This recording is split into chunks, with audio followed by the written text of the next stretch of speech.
नमस्कार दोस्तों, कैसे हैं आप सब। स्वागत है आप सबका हमारे YouTube चैनल पर। आज हम पृथ्वी यानी अपनी प्यारी धरती, अपनी मातृभूमि पृथ्वी और उसकी रक्षा कैसे करें, हम उस बारे में बात करेंगे।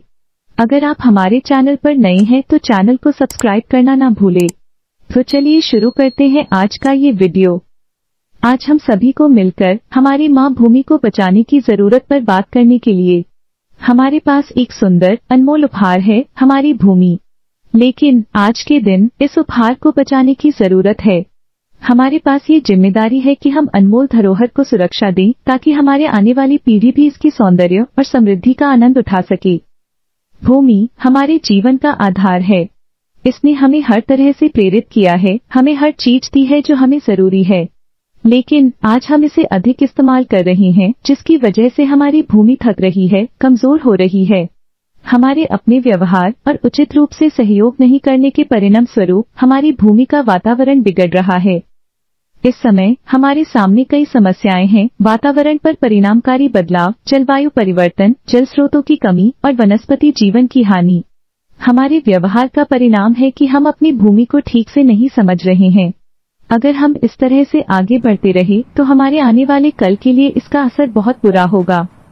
लेकिन हमें आशा है, हमें ये मालूम है कि हम एक दूसरे के साथ मिलकर इस समस्या का हल निकाल सकते हैं। हमें एक साथ मिलकर काम करना होगा ताकि हमारी भूमि को बचाया जा सके। कुछ छोटे कदम भी जब हम मिलकर चलते हैं तो वो बड़ा परिवर्तन ला सकते हैं। सबसे पहले हमें अपने व्यवहार में सुधार लाना होगा। हमें अपने उपकरणों को सही तरीके से इस्तेमाल करना होगा ताकि हमारी भूमि को नुकसान न हो। हमें शिक्षा प्राप्त करनी चाहिए कि कैसे हम कम कार्बन उत्पादन कर सकते हैं, कैसे हम अपने उपकरणों का पुनर्चित्रण कर सकते हैं। दूसरी बात, हमें वनों की रक्षा करनी होगी। वन रक्षा हमारे लिए हवा को शुद्ध करते हैं और हमें ऑक्सीजन प्रदान करते हैं। हमें नए वनों को लगाना चाहिए जिससे हमारे पर्यावरण की रक्षा हो सके। तीसरी और सबसे महत्वपूर्ण बात, हमारे बच्चों को जागरूक बनाना होगा। हमें उन्हें ये शिक्षा देनी चाहिए कि हमारी भूमि हमारे लिए कितनी महत्वपूर्ण है और उनका इसका संरक्षण करना हमारी जिम्मेदारी है। इस प्रकार से अगर हम सब मिलकर कुछ कदम उठाते हैं तो हम अपनी माँ भूमि को बचा सकते हैं। ये हमारा कर्तव्य है, ये हमारा धर्म है। चलो हम सब मिलकर एक नया और सुदृढ़ भविष्य बनाएं जिसमें हमारी भूमि हमें मुस्कुराती रहे। भूमि का पर्यावरण या वातावरण हमें ताजगी यानी लुमिनोसिटी को संभालने और उसके ऊपर भाग को सुरक्षित रखने का काम करता है। भूमि का वातावरण विविध गैसों से बना हुआ है, जिसका अधिकतर नाइट्रोजन लगभग 78% और ऑक्सीजन लगभग 21% होता है। इसके अलावा carbon dioxide, argon, methane, krypton, xenon और अन्य अनुकूलक ट्रेस गैसें भी होते हैं। भूमि के एटमॉस्फेयर का मुख्य काम सूरज से आने वाली पराबैंगनी यूवी किरणों को रोकना है, जिसके लिए हमारे पास प्राकृतिक रूप से सुरक्षा बनी रहती है। इसके अलावा पर्यावरण के ध्वनि, गुरुत्वाकर्षण और तापमान के परिवर्तन से जुड़ी हुई विभिन्न घटनाएं भी यहाँ होती हैं। इसमें हवा, जल और भूमि के बिना अंतरिक्ष में प्रवाहित होने से जुड़ी हुई बहुत सी प्रकृतियां होती हैं जो हमारे जीवन के लिए महत्वपूर्ण है। पृथ्वी का वायुमंडल, जो लगभग 21% ऑक्सीजन से बना है, अनगिनत प्रजातियों को बनाए रखने में महत्वपूर्ण भूमिका निभाता है।